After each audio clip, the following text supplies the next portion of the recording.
राम राम, जय हिंद। हम बात करेंगे आज इलेक्ट्रॉल के बारे में, ओआरएस के बारे में। 24 रुपए का आता है, सबने सुना होगा, देखा होगा। गर्मियों में अक्सर हम ज़्यादा सुनते हैं इलेक्ट्रॉल के बारे में, सर्दियों में उतना हम लोग ध्यान नहीं देते। ठीक है, तो हम आज उसी इलेक्ट्रॉल ओआरएस के बारे में बात करेंगे। ठीक, देखो इलेक्ट्रॉल या ओआरएस की जब हम बात करते हैं तो हम यहाँ पे बात करते हैं कि ये हमारे जो वो क्या कहते हैं उसको, इलेक्ट्रोलाइट्स होते हैं, उनको रिप्लेनिश करता है। देखो, हम थोड़ा सा कोशिश ये करते हैं कि एक कॉन्वर्सेशन की तरीके समझाएं, मतलब कि हम बात कर रहे हो जैसे। इससे क्या होता है कि मेरी चीजें आप तक जल्दी पहुंच पाएंगी और समझ पाओगे। ठीक है, तो हम जब इलेक्ट्रोलाइट्स के पहले हम ये बात कर लेते हैं कि जिसको भी हमारा खुद का स्टेमिना बूस्टर चाहिए हो, जो कि आपके ओवरऑल स्ट्रेंथ को बढ़ाएगा, टेस्टोस्टेरोन को बढ़ाएगा, उसके लिए 1250 रुपए पेमेंट करना है इस नंबर पे।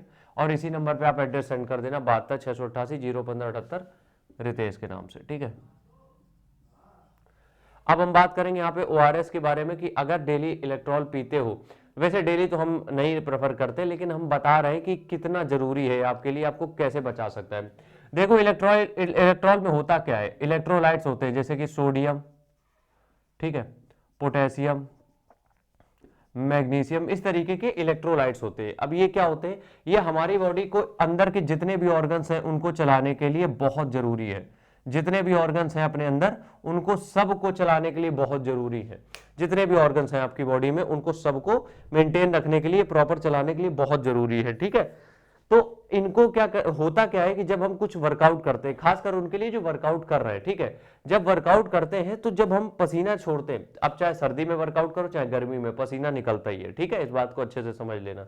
तो जब इलेक्ट्रोलाइट, ये जो पसीना निकल रहा है, इससे ये सब चीजें बाहर जा रही हैं। तो इससे क्या होता है कि कभी कभी देखोगे मसल में फटीग आता है, कभी मसल में तनाव आता है, कभी कुछ प्रॉब्लम होती है, कभी कुछ, ये लगातार बनी रहती है। ठीक है, तो इससे बचने के लिए हम क्या करते हैं, 1 चम्मच इलेक्ट्रॉल यूज करना चालू कर देते हैं। अब देखो सर्दियों में प्रॉब्लम ये होती है कि हम लोग नहीं पीते हैं बिल्कुल भी पानी, ठीक है, क्योंकि हमें याद नहीं रहता है।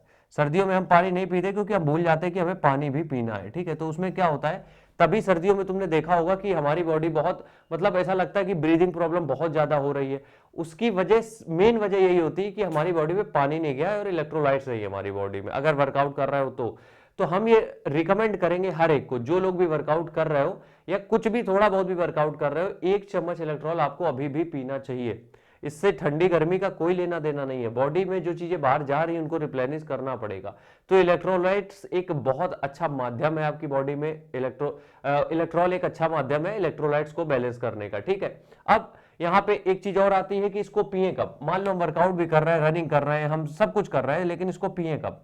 देखो इसके पीछे एक सिंपल सी चीज बताते हैं, इलेक्ट्रोलाइट्स कब पीना चाहिए इलेक्ट्रॉल, जब आपका वर्कआउट खत्म होता है। समझ रहे हो मेरी बात, ड्यूरिंग वर्कआउट हम प्रेफर नहीं करते हैं। जब आपका वर्कआउट खत्म हो रहा हो तब आपको 1 चम्मच इलेक्ट्रॉल पीना चाहिए। लेकिन अगर वर्कआउट इतना इंटेंस कर रहे हो कि हाँ चलो ठीक है, चीजें हो रही हैं कुछ ज्यादा, तब आप बीच में 1-2 घूंट ले सकते हो। ठीक है, वरना हम ये प्रेफर करेंगे जैसे ही आप वर्कआउट को खत्म करते हो, वर्कआउट खत्म होते ही आप एक इलेक्ट्रॉल ले सकते हो 1 चम्मच। ठीक है, लेकिन हम ये रिकमेंड जरूर करेंगे, जो लोग भी वर्कआउट कर रहे हैं, चाहे गर्मी हो चाहे सर्दी, इस चीज को बिल्कुल भी मत समझो।